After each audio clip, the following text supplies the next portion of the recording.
Hi hello dears, welcome to our channel Tara's tarot. അപ്പോൾ എല്ലാവരും happy ആയിട്ടും ഹെൽത്തി ആയിട്ടും ഇരിക്കുന്നുവെന്ന് വിചാരിക്കുന്നു. നമ്മൾ ഇന്നിവിടെ റീഡ് ചെയ്യാൻ പോകുന്നത് നിങ്ങളുടെ വ്യക്തിയുടെ കറണ്ട് ഫീലിങ്സ് എന്താണ്, അതുപോലെ തന്നെ നിങ്ങൾക്ക് വേണ്ടി അവർ എടുക്കുന്ന നെക്സ്റ്റ് ആക്ഷൻ എന്താണ്, അതുപോലെ നിയർ ഫ്യൂച്ചർ എന്താണ്. അതായത് നമുക്കൊരു ടൈം പീരീഡ് എടുക്കുവാണെങ്കിൽ ഒരു 1 മന്ത് വരെ എടുക്കും. ഇന്ന് തൊട്ട് നമുക്ക് നെക്സ്റ്റ് 1 മന്ത് വരെ നിങ്ങളുടെ വ്യക്തി നിങ്ങളോട് എങ്ങനെയാണ് അപ്രോച്ച് ചെയ്യുക, അതുപോലെ തന്നെ ഈ ഒരു റിലേഷൻഷിപ്പിൻ്റെ ഫ്യൂച്ചർ എന്തൊക്കെയാണ് എന്നുള്ളതാണ് നമ്മൾ നോക്കാൻ പോകുന്നത്. ഓക്കെ, എപ്പോഴും പറയുന്നത് പോലെ തന്നെ ഇതൊരു ജനറൽ റീഡിംഗ് ആണ്, ടൈംലെസ് റീഡിംഗ് ആണ്. നിങ്ങൾ എപ്പോഴാണോ ഈ റീഡിംഗ് കാണുന്നത് ആ സമയം തൊട്ട് നിങ്ങൾക്കിത് വാലിഡ് ആകുന്നതായിരിക്കും. ഇതിൽ പറയുന്ന പോസിറ്റീവ് കാര്യങ്ങൾ മാത്രം നിങ്ങൾ എടുക്കുക, നെഗറ്റീവ് കാര്യങ്ങൾ ഒരിക്കലും ലൈഫിലേക്ക് അട്രാക്റ്റ് ചെയ്യാൻ ശ്രമിക്കരുത്. അതുപോലെ എൻ്റർടൈൻമെൻറ്റ് പർപ്പസിന് വേണ്ടിയിട്ടാണോ നിങ്ങൾ ഈ റീഡിംഗ് കാണുന്നതെങ്കിൽ അത് ആ ഒരു രീതിയിൽ മാത്രം എടുക്കുക. ഓക്കെ, അപ്പം നമുക്ക് റീഡിങ്ങിലേക്ക് പോകാം. നിങ്ങളുടെ വ്യക്തിയെ നിങ്ങളുടെ മനസ്സിലേക്ക് കൊണ്ടുവരിക. അതിനുശേഷം അവരുമായിട്ട് സ്പെൻഡ് ചെയ്ത നല്ല നല്ല മൊമെൻറ്റ്സ് ഓർത്തെടുക്കാൻ ശ്രമിക്കുക. അതിനുശേഷം റീഡിങ്ങിലേക്ക് കോൺസെൻട്രേറ്റ് ചെയ്യുക. ഓക്കെ, നിങ്ങളിത് ഫ്രീ ആയിരിക്കുന്ന ടൈമിൽ മാത്രം റീഡിങ് കാണാൻ ശ്രമിക്കുക. ഓക്കെ, അങ്ങനെയാണെങ്കിൽ നിങ്ങൾ കൂടുതൽ നിങ്ങളുടെ എനർജി ആയിട്ട് കണക്റ്റ് ആവുകയുള്ളൂ. Okay, please please.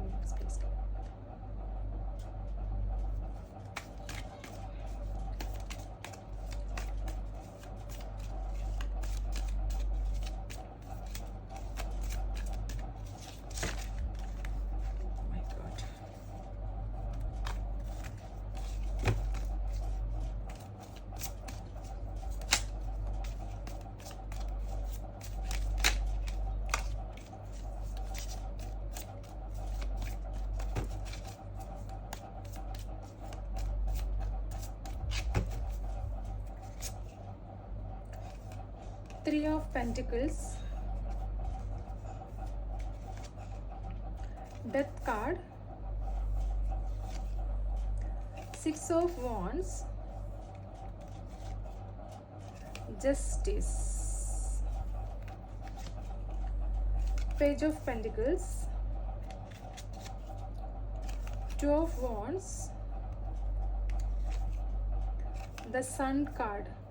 നല്ലൊരു പോസിറ്റീവ് സ്പ്രെഡാണ് നമുക്കിവിടെ ലഭിച്ചിരിക്കുന്നത്. ഇതിൽ നെഗറ്റീവായിട്ട് ഒരു കാർഡ് പോലും വന്നിട്ടില്ല. അതുപോലെ തന്നെ നമുക്ക് ബോട്ടം ഓഫ് ദ ഡെക്ക് ലഭിച്ചിരിക്കുന്നത് 4 ഓഫ് പെൻറ്റിക്കിൾസിൻ്റെ എനർജിയാണ്. World card, queen of pentacles. Okay, എല്ലാം നല്ല പോസിറ്റീവ് കാർഡുകളാണ്. അപ്പോൾ എനിക്കിവിടെ മനസ്സിലാകുന്നത് ഡെഫിനറ്റ്ലി ഈ ഒരു റിലേഷൻഷിപ്പ് റീഡിങ് കാണുന്നവരിൽ തേർഡ് പാർട്ടി സിറ്റുവേഷൻ ഉണ്ട് എന്ന് തന്നെ നമുക്ക് പറയാൻ പറ്റും. അതായത് നമുക്ക് 3 ഓഫ് പെൻറ്റിക്കിൾസിൻ്റെ കാർഡ് വന്നിട്ടുണ്ട്. നിങ്ങൾക്കിടയിൽ ഒരു തേർഡ് പാർട്ടി സിറ്റുവേഷൻ ഉണ്ടായിട്ടുണ്ടാകും. പാസ്റ്റിലത്തെ കാര്യമായിരിക്കും. ഒരു പക്ഷേ ചില പേർക്ക് ഇപ്പോൾ പ്രസൻ്റ്ലിയും ഉണ്ടായിരിക്കാം. പക്ഷെ പാസ്റ്റിൽ നിങ്ങൾക്കിടയിൽ ഒരു തേർഡ് പാർട്ടി സിറ്റുവേഷൻ ഉണ്ടായിട്ടുണ്ട്. ഓക്കെ, അത് നിങ്ങളുടെ വ്യക്തിയെ അത് കൂടുതലും ഫോക്കസ് ചെയ്തിരിക്കുന്നത് ഫിനാൻഷ്യൽ റിലേറ്റഡ് ആയിട്ടുള്ള ഒരു കാര്യത്തിന് വേണ്ടിയിട്ടായിരിക്കാം. ഒന്നുകിൽ നിങ്ങൾ ഒരു ഫിനാൻഷ്യൽ റിലേറ്റഡ് ആയിട്ടുള്ള സിറ്റുവേഷൻ ആയിരിക്കാം, അല്ലെങ്കിൽ നിങ്ങളുടെ വ്യക്തിക്ക് ഉള്ള ആ ഒരു തേർഡ് പാർട്ടി കൂടുതലും ഫോക്കസ് ചെയ്തത് ഫിനാൻസ് റിലേറ്റഡ് ആയിട്ടുള്ള അല്ലെങ്കിൽ മെറ്റീരിയലിസ്റ്റിക് ആയിട്ടുള്ള അല്ലെങ്കിൽ ഫിസിക്കൽ നീഡ്സിന് വേണ്ടിയിട്ടുള്ള ഒരു ആവശ്യത്തിന് വേണ്ടിയിട്ട് മാത്രം കോൺസെൻട്രേറ്റ് ചെയ്യുന്ന ഒരു റിലേഷൻഷിപ്പായിട്ടാണ് എനിക്കിവിടെ മനസ്സിലാകുന്നത്. അതായത് മെൻ്റലി അതുപോലെ തന്നെ ഇമോഷണലി സ്പിരിച്വലി അവർക്ക് ഇടയിൽ ഒരു കണക്ഷനും ഇല്ല. ടോട്ടലി മെറ്റീരിയലിസ്റ്റിക് ആയിട്ടുള്ള ആവശ്യത്തിനും അതിനുള്ള നീഡ്സിനും വേണ്ടി മാത്രമാണ് നിങ്ങളുടെ വ്യക്തിയിൽ ഇപ്പോൾ നിൽക്കുന്ന അല്ലെങ്കിൽ മുന്നേ ഉണ്ടായിരുന്ന ആ ഒരു തേർഡ് പാർട്ടി. ഓക്കെ, നിങ്ങളുടെ വ്യക്തിക്ക് ഇപ്പോൾ അത് മനസ്സിലായിട്ടുണ്ട്. അതായത് നിങ്ങളായിരുന്നു അവരെ യഥാർത്ഥത്തിൽ സ്നേഹിച്ചിരുന്നത്. അതുപോലെ തന്നെ ആത്മാർത്ഥ സ്നേഹം നിങ്ങൾക്ക് മാത്രമായിരുന്നു അവരോടുള്ളത്. അതുപോലെ നിങ്ങൾ ഒരുപക്ഷെ പാസ്റ്റ് ലൈഫ് കണക്ഷൻ ആയിട്ട് അവർക്ക് ഫീൽ ചെയ്തിട്ടുണ്ടാകാം. അതായത് ഒരു സോൾമേറ്റ് കണക്ഷൻ ഒക്കെ ആയിട്ട് അവർക്ക് ഫീൽ ചെയ്യുന്നുണ്ട് ഇപ്പോൾ. അതായത് ഡെത്ത് കാർഡ് നമുക്ക് ഇവിടെ വന്നിരിക്കുന്നതെന്ന് വെച്ച് കഴിഞ്ഞാൽ ഈ തേർഡ് പാർട്ടി സിറ്റുവേഷനിൽ എന്തിനാണ് അവരുടെ ലൈഫിലേക്ക് വന്നത് എന്നും അവരുടെ ഇൻറ്റൻഷൻ എന്തായിരുന്നു എന്നുള്ളതൊക്കെ അവർക്ക് ഇപ്പോൾ പൂർണ്ണമായി നിങ്ങളുടെ വ്യക്തിക്ക് മനസ്സിലായിട്ടുണ്ട്. ഓക്കെ, അതുകൊണ്ട് തന്നെ ആ ഒരു സിറ്റുവേഷൻ ഫുള്ളി എൻഡ് ചെയ്ത് ഒരു പുതിയ ബിഗിനിങ് നിങ്ങളുമായിട്ട് തുടങ്ങണം. അല്ലെങ്കിൽ ഇപ്പോൾ ഉണ്ടായ ഒരു സിറ്റുവേഷനിൽ കൂടുതലായിട്ട് നിങ്ങൾ ഒരു നല്ലൊരു സ്റ്റേജിലേക്ക് നല്ലൊരു ഇമ്പ്രൂവ്മെൻറ്റ് ഈ ഒരു റിലേഷൻഷിപ്പിൽ വേണം എന്നാണ് നിങ്ങളുടെ വ്യക്തി ചിന്തിക്കുന്നത്. അതായത് ഈ ഒരു റിലേഷൻഷിപ്പിൽ ഇപ്പോൾ പോകുന്ന അവസ്ഥയിൽ നിന്നും ഒരു ചേഞ്ചസ് ഇതിൽ കൊണ്ടുവരണം. ഒരു പക്ഷേ നിങ്ങൾക്കിടയിൽ ഈ ഒരു തേർഡ് പാർട്ടി സിറ്റുവേഷൻ ഉള്ളത് കാരണം തന്നെ വളരെയധികം ഫൈറ്റും കാര്യങ്ങളും, അല്ലെങ്കിൽ ഒരു എന്താ പറയുക, രണ്ടാളും തമ്മിലൊരു കമ്മ്യൂണിക്കേഷൻ ഇല്ലാത്ത അവസ്ഥ, അഥവാ കമ്മ്യൂണിക്കേഷൻ ഉണ്ടെങ്കിൽ തന്നെ എപ്പോഴും വഴക്കും കാര്യങ്ങളൊക്കെ നടന്നുകൊണ്ടിരിക്കുന്നുണ്ടാകാം. അതൊക്കെ നിങ്ങളുടെ വ്യക്തി ഇപ്പോൾ മനസ്സിലാക്കുന്നുണ്ട്. അതായത് നിങ്ങളുടെ വാല്യൂ എന്താണ് എന്നുള്ളത് അവരിപ്പോൾ മനസ്സിലാക്കുന്നുണ്ട്. അതായത് നിങ്ങളെയും നിങ്ങളുടെ വ്യക്തിയുടെ തേർഡ് പാർട്ടിയെയും കമ്പയർ ചെയ്യുമ്പോൾ നിങ്ങൾ അത്രയും അധികം ഒരു ഇന്നസെൻ്റ് ആയിട്ടുള്ളതും അത്രയും അധികം ഒരു നല്ലൊരു മനസ്സിൻ്റെ ഉടമയാണ് എന്നുള്ളത് നിങ്ങളുടെ വ്യക്തിക്ക് മനസ്സിലായിട്ടുണ്ട്. അതായത് നിങ്ങൾ അവരുടെ കൂടെ ഉള്ളപ്പോഴാണ് നിങ്ങളുടെ വ്യക്തിയുടെ ലൈഫിൽ അവർക്ക് വിക്ടറിയും അതുപോലെ ലക്കും ഒക്കെ ഉണ്ടായിട്ടുള്ളത്. നിങ്ങളൊരു ലക്കി ചാമായിട്ടാണ് അവർ കാണുന്നത് ഇപ്പോൾ. അതിനുള്ള കാരണം എന്ന് വെച്ച് കഴിഞ്ഞാൽ, തേർഡ് പാർട്ടി എന്ന് വെച്ച് കഴിഞ്ഞാൽ നിങ്ങളുടെ വ്യക്തിയെ പൂർണ്ണമായിട്ടും ഒരു ഫിനാൻഷ്യൽ അല്ലെങ്കിൽ ഫിസിക്കൽ നീഡ്സിന് വേണ്ടി മാത്രമായിരുന്നു ഫോക്കസ് ചെയ്തിട്ടുണ്ടായിരുന്നത്. അത് അവർക്ക് ഇപ്പോൾ തിരിച്ചറിഞ്ഞു. അതുകൊണ്ട് തന്നെയാണ് അവരുടെ ഇപ്പോൾ ഒരു ട്രാൻസ്ഫർമേഷൻ സ്റ്റേജിലൂടെയാണ് നിങ്ങളുടെ വ്യക്തി കടന്നുപോയിക്കൊണ്ടിരിക്കുന്നത്. അതായത് ആ ഒരു സൈക്കിൾ പൂർണ്ണമായും എൻഡാക്കി നിങ്ങളുമായിട്ടൊരു ന്യൂ ബിഗിനിങ്, അതായത് നിങ്ങൾക്കൊരു ജസ്റ്റിസ് തരണം എന്നൊക്കെയാണ് അവരിപ്പോൾ ചിന്തിക്കുന്നത്. ഒരുപക്ഷെ എനിക്കിവിടെ മനസ്സിലാകുന്നത് ഒരു ഡിവോഴ്സ്, അതായത് അവരുടെ വൈഫോ അല്ലെങ്കിൽ ഹസ്ബൻഡോ ഒക്കെ ആണെങ്കിൽ, അതായത് ഒരു കാർമിക് റിലേഷൻ എന്തെങ്കിലും ആണെങ്കിൽ അവർക്ക് ഒരു കോർട്ട് റിലേറ്റഡ് ആയിട്ടുള്ള എന്തെങ്കിലും പ്രശ്നങ്ങളും കാര്യങ്ങളൊക്കെ ഉണ്ടെങ്കിൽ, ഒരു ഡിവോഴ്സോ അല്ലെങ്കിൽ നിയമപരമായിട്ട് എന്തെങ്കിലും കേസുകളും കാര്യങ്ങളൊക്കെ ഉണ്ടെങ്കിൽ അതിലൊക്കെ ഒരു ജസ്റ്റിസ് ഇപ്പോൾ കൊണ്ടുവരണം എന്നാണ് അവരിപ്പോൾ ചിന്തിക്കുന്നത്. അതായത് നിങ്ങളുടെ സ്നേഹം എന്താണെന്ന് അവർ തിരിച്ചറിഞ്ഞു. അതുപോലെ തന്നെ തേർഡ് പാർട്ടീസിലുള്ള ഉണ്ടായ സ്നേഹം എന്താണെന്നും അവർക്കിപ്പോൾ മനസ്സിലായി കഴിഞ്ഞു. നിങ്ങളാണ് അവരുടെ ലക്കി ചാം. നിങ്ങളുള്ളപ്പോഴാണ് അവർക്ക് അവരുടെ ലൈഫിൽ നല്ല നല്ല കാര്യങ്ങളൊക്കെ നടന്നിട്ടുള്ളത്. അതുപോലെ തന്നെ ഒരുപക്ഷെ നിങ്ങളുടെ ഹസ്ബൻഡോ അല്ലെങ്കിൽ വൈഫോ ആയിരിക്കാം. അപ്പോൾ നിങ്ങൾക്കിടയിൽ അവർ ഇത് കാണുന്നത് നിങ്ങൾക്ക്, അതായത് ഞാൻ പറയുന്നത് നിങ്ങളുടെ വൈഫിന് വേണ്ടിയിട്ടോ ഹസ്ബൻഡിന് വേണ്ടിയിട്ടോ ആയിരിക്കാം അവർ പക്ഷേ കാണുന്നത്. അപ്പോൾ ഈ തേർഡ് പാർട്ടി സിറ്റുവേഷൻ വന്നത് കാരണം നിങ്ങളുടെ വ്യക്തിക്ക് പല സാമ്പത്തിക നഷ്ടങ്ങളും ഇമോഷണൽ പ്രോബ്ലംസുകളും മെൻ്റലി വളരെ ബുദ്ധിമുട്ടുകളും കാര്യങ്ങളൊക്കെ ഉണ്ടായിട്ടുണ്ടാകാം. അത് അവർ തിരിച്ചറിയുന്നുണ്ട്. അതായത് നിങ്ങളാണ് അവർക്ക് സപ്പോർട്ടീവായിട്ട് നിന്നിട്ടുള്ളത്. അത് ഫിനാൻഷ്യലി ആണെങ്കിലും മെൻ്റലി ആണെങ്കിലും. അതുപോലെ നിങ്ങളുമായിട്ട് നല്ല രീതിയിൽ പോകുന്ന സമയത്താണ് അവർക്ക് അവരുടെ ലൈഫിൽ അച്ചീവ്മെൻറ്റ്സുകളും പ്രൊമോഷൻസുകളും നല്ല നല്ല കാര്യങ്ങളും ഒക്കെ നടന്നിട്ടുള്ളത് എന്നാണ് അവർക്കിപ്പോൾ മനസ്സിലാകുന്നത്. അത് അവർ തിരിച്ചറിയുന്നുണ്ട്. നിങ്ങൾ അവരുടെ വിക്ടറി ആണ്, അതുപോലെ തന്നെ നിങ്ങൾ അവരുടെ ഒരു ലക്കി ചാമാണ്. അതുകൊണ്ട് തന്നെ ഈ ഒരു റിലേഷൻഷിപ്പ് നല്ല രീതിയിൽ ഒരു പ്രോഗ്രസ് വേണം എന്നാണ് അവർ ചിന്തിക്കുന്നത്. ഒരു ജസ്റ്റിസ് വേണം, നിങ്ങൾക്കൊരു ജസ്റ്റിസ് തരണം. അതായത് ഒരു ക്ലാരിറ്റി ഈ റിലേഷൻഷിപ്പിൽ കൊണ്ടുവരണം, ഒരു ഈക്വാലിറ്റി ഉണ്ടാവണം, ഒരു ഈക്വൽ ഗിവ് ആൻഡ് ടേക്ക്. അതായത് നിങ്ങൾ അവർക്ക് കൊടുക്കുന്നത് പോലെ തന്നെ അവർ നിങ്ങൾക്കും ഒരു പരിഗണനയായാലും സ്നേഹമായാലും ടൈം ആയാലും എന്താണോ നിങ്ങൾ എക്സ്പെക്ട് ചെയ്യുന്ന കാര്യം അതൊക്കെ നിങ്ങൾ കൊടുക്കുന്നതിൽ 10 മടങ്ങ് ഇരട്ടിയായി നിങ്ങൾക്ക് തിരിച്ചു തരണം എന്നാണ് അവരിപ്പോൾ ആഗ്രഹിക്കുന്നത്. അതുപോലെ ഇതിൽ കുറച്ചു പേർക്ക് ഒരു നിങ്ങളുടെ പേഴ്സൺ അല്ലെങ്കിൽ നിങ്ങൾ ഒരു മെച്യൂരിറ്റി കുറവുള്ള വ്യക്തികളായിട്ട് എനിക്ക് മനസ്സിലാണ്. അതായത് ഒന്നുകിൽ നിങ്ങൾ തമ്മിൽ നിങ്ങളെക്കാളും പ്രായം കുറഞ്ഞവരായിരിക്കാം നിങ്ങളുടെ പാർട്ട്ണർ. അധികം അതായത് മെച്യൂരിറ്റി ഇല്ലാത്ത, ഒരുപക്ഷെ പ്രായമുണ്ടാണെങ്കിലും ആ ഒരു മെച്യൂരിറ്റി കുറവ് ഫീൽ ചെയ്യുന്നുണ്ട് എനിക്ക്. അതുപോലെ തന്നെ നിങ്ങൾ എന്താണോ ആഗ്രഹിക്കുന്നത് അത് മാനിഫെസ്റ്റ് ചെയ്തെടുക്കാനുള്ള ഒരു കഴിവ് നിങ്ങൾക്കുണ്ട്. അതുകൊണ്ട് തന്നെ നിങ്ങളുടെ വ്യക്തി ഇപ്പോൾ നിങ്ങളെ മാനിഫെസ്റ്റ് ചെയ്യുന്നുണ്ട് എന്നാണ് എനിക്ക് മനസ്സിലാകുന്നത്.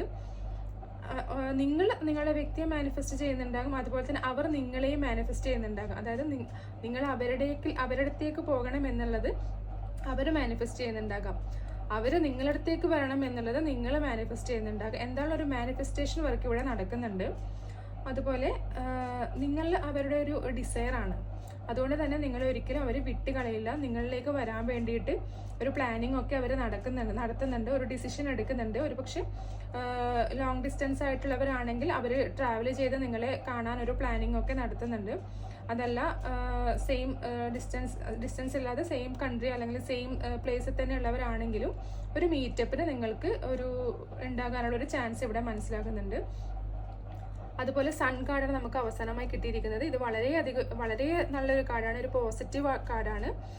നിങ്ങളുടെ ലൈഫിൽ ഒരു പോസിറ്റിവിറ്റി, അതായത് നമ്മൾ ഫ്യൂച്ചറല്ലേ നോക്കിയിട്ടുണ്ടായിരുന്നു, 1 മന്തിനുള്ള ഫ്യൂച്ചർ നമ്മൾ നോക്കുവാണെങ്കിൽ നിങ്ങൾക്കിടയിൽ നല്ലൊരു ഹാപ്പിനെസ്സും അതുപോലെ പ്ലഷർ, നമ്മളൊരു ജോയ്ഫുൾ ആയിട്ടുള്ളൊരു സിറ്റുവേഷൻസും നല്ല സക്സസ്സും കാര്യങ്ങളൊക്കെയാണ് നിങ്ങളുടെ ലൈഫിലേക്ക് വരാൻ പോകുന്നത്.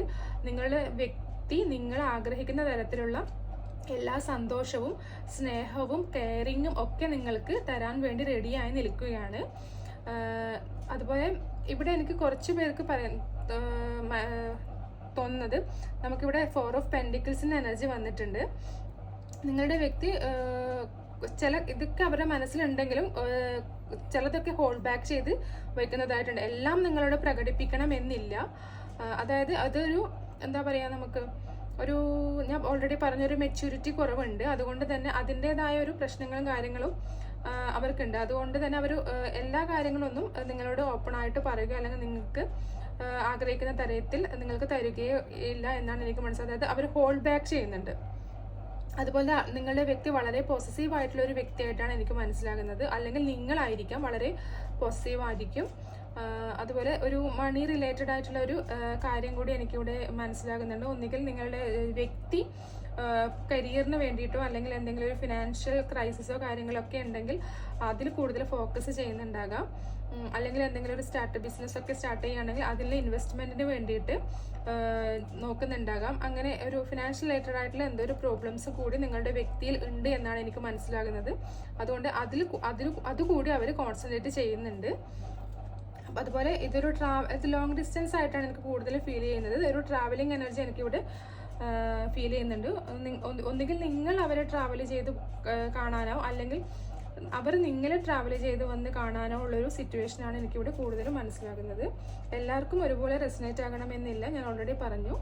അപ്പോൾ ഇതാണ് നമുക്കിവിടെ ലഭിച്ചിരിക്കുന്ന റീഡിങ്. എന്തായാലും വിത്തിൻ 1 മന്തിനുള്ളിൽ നമ്മുടെ ഫ്യൂച്ചർ നോക്കുവാണെങ്കിൽ വളരെ നല്ലൊരു പ്രോസ്പെരിറ്റിയോട് കൂടിയുള്ള ഒരു ലൈഫ് തന്നെ നിങ്ങൾക്ക് ഉണ്ടാകും എന്നാണ് നമുക്കിവിടെ റീഡിങ്ങിൽ മനസ്സിലാകുന്നത്. ഓക്കെ, അതുപോലെ നമുക്കിനി റൊമാൻസ് ഏഞ്ചൽസിന് ഈ ഒരു റീഡിങ്ങിന് അല്ലെങ്കിൽ ഈ ഒരു റിലേഷൻഷിപ്പിന് വേണ്ടിയിട്ട് നിങ്ങൾക്ക് വേണ്ടിയിട്ട് നിങ്ങളുടെ വ്യക്തിക്ക് വേണ്ടിയിട്ട് എന്താണ് ഗൈഡൻസ് തരാനുള്ളത് എന്ന് നമുക്ക് നോക്കാം.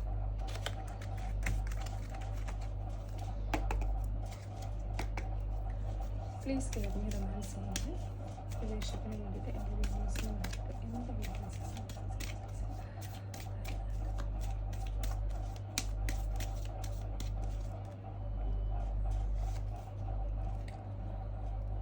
It is safe for you to love. Sure, നമ്മളിപ്പോൾ ഈ റീഡിങ്ങിൽ കണ്ടത് തന്നെയാണ് റൊമാൻസ് ഏഞ്ചൽസ് നിങ്ങൾക്ക് തരുന്ന ഗൈഡൻസും. Open your heart to give and receive the highest energy of all. അതായത് നിങ്ങളെ ഹൃദയം തുറന്ന് നിങ്ങളുടെ ഈ എനർജി, ഹയസ്റ്റ് ആയിട്ടുള്ള എനർജി, പോസിറ്റീവ് എനർജി അട്രാക്റ്റ് ചെയ്യുക തന്നെ വേണം. അതുപോലെ തന്നെ നിങ്ങളുടെ സ്നേഹം സേഫ് ആണ് എന്ന് തന്നെയാണ് പറയുന്നത്. അതായത് ഞാൻ ഓൾറെഡി പറഞ്ഞു, നിങ്ങളുടെ വ്യക്തിക്ക് തേർഡ് പാർട്ടി സിറ്റുവേഷൻ ഉണ്ടെങ്കിൽ പോലും നിങ്ങളിലാണ് അവരൊരു ആത്മസംതൃപ്തി അല്ലെങ്കിൽ ഒരു സ്പിരിച്വൽ അല്ലാതെ ഒരു സോൾമേറ്റ് കണക്ഷനായിട്ട് ഫീൽ ചെയ്യുന്നത്. അതുകൊണ്ട് തന്നെ നിങ്ങളുടെ സ്നേഹം സേഫാണ്. അതിൽ നിങ്ങൾക്കൊരു ടെൻഷനോ അല്ലെങ്കിൽ ഒരു വെറീസിൻ്റെ ആവശ്യമില്ല. നിങ്ങൾ ഫൊർഗീവ് ചെയ്യുക, അതുപോലെ തന്നെ യൂണിവേഴ്സിനോട് താങ്ക് യു പറയുക, ഒരിക്കലും ഒരു വാശി കാണിച്ചിട്ട് നിൽക്കാതിരിക്കുക. എല്ലാം നമ്മൾ ഫൊർഗീവ് ചെയ്യുന്നതിനും അതുപോലെ താങ്ക്സ് പറയുന്നതിനും അതുപോലെ നമ്മുടെ ശത്രുക്കളെ പോലും നമ്മൾ നല്ല രീതിയിൽ ട്രീറ്റ് ചെയ്യുക, നല്ല രീതിയിൽ സ്നേഹിക്കുകയാണെങ്കിൽ അവരുടെ മനസ്സ് പോലും മാറി നല്ലൊരു പോസിറ്റിവിറ്റി നമ്മളിലേക്ക് അട്രാക്ട് ചെയ്യുന്നതായിരിക്കും. അതൊരു യൂണിവേഴ്സൽ ലോ ആണ്. അത് നിങ്ങളൊന്ന് ട്രൈ ചെയ്ത് നോക്കിയാൽ നിങ്ങൾക്ക് മനസ്സിലാകുന്നതായിരിക്കും. ഓക്കെ, അപ്പോൾ നമുക്കൊരു കുറച്ച് ക്ലൂസ് കൂടി എടുക്കാം. അപ്പോൾ കൂടുതൽ നിങ്ങൾക്കിത് റെസനേറ്റ് ആകുന്നതായിരിക്കും.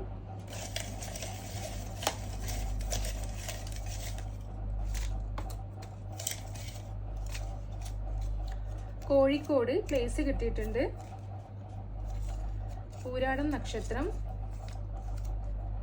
ബാംഗ്ലൂർ പ്ലേസ്, തൃക്കേട്ട നക്ഷത്രം, തിരുവോണം നക്ഷത്രം, തൃശ്ശൂർ, മലപ്പുറം. ഹിയറിംഗ് പ്രോബ്ലംസ്, ഒന്നുകിൽ നിങ്ങൾക്കോ അല്ലെങ്കിൽ നിങ്ങളുടെ വ്യക്തിക്കോ ഹിയറിംഗ് പ്രോബ്ലംസ് ഉണ്ടാകാം. അശ്വതി നക്ഷത്രം, തിരുവാതിര നക്ഷത്രം, അവിട്ടം നക്ഷത്രം, 11 ഏഞ്ചൽ നമ്പേഴ്സ് കാണുന്നുണ്ടാകാം. ചോതി നക്ഷത്രം, കുവൈറ്റിലുള്ളവരായിരിക്കാം ചിലപ്പോൾ ഒരുപക്ഷെ നിങ്ങൾ, അല്ലെങ്കിൽ നിങ്ങളുടെ വ്യക്തി. കണ്ണൂർ, വിശാഖം,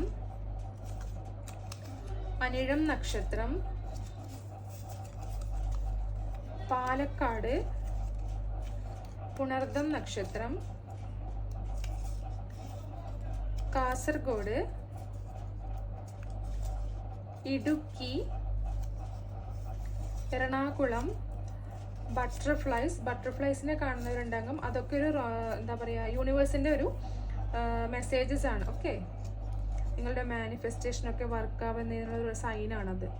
Kottayam, 333 angel number, 777 angel number.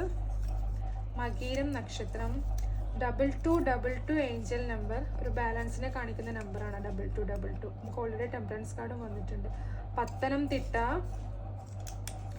Pururuttathi. Last one travelling. ഞാൻ ഓൾറെഡി പറഞ്ഞു, നമുക്ക് ഈ റീഡിങ്ങിൽ കിട്ടിയിട്ടുണ്ടായിരുന്നു ട്രാവലിങ്ങിൻ്റെ എനർജി. സോ ഇതിലും ക്ലൂസിലും നമുക്ക് ട്രാവലിംഗ് കിട്ടിയിട്ടുണ്ട്. ഒരുപക്ഷെ നിങ്ങൾ കൂടുതൽ ട്രാവലിംഗ് ഇഷ്ടപ്പെടുന്ന വ്യക്തികളായിരിക്കാം, അല്ലെങ്കിൽ നിങ്ങളുടെ പേഴ്സൺ ട്രാവലിംഗ് ഇഷ്ടപ്പെടുന്നുണ്ടാകാം.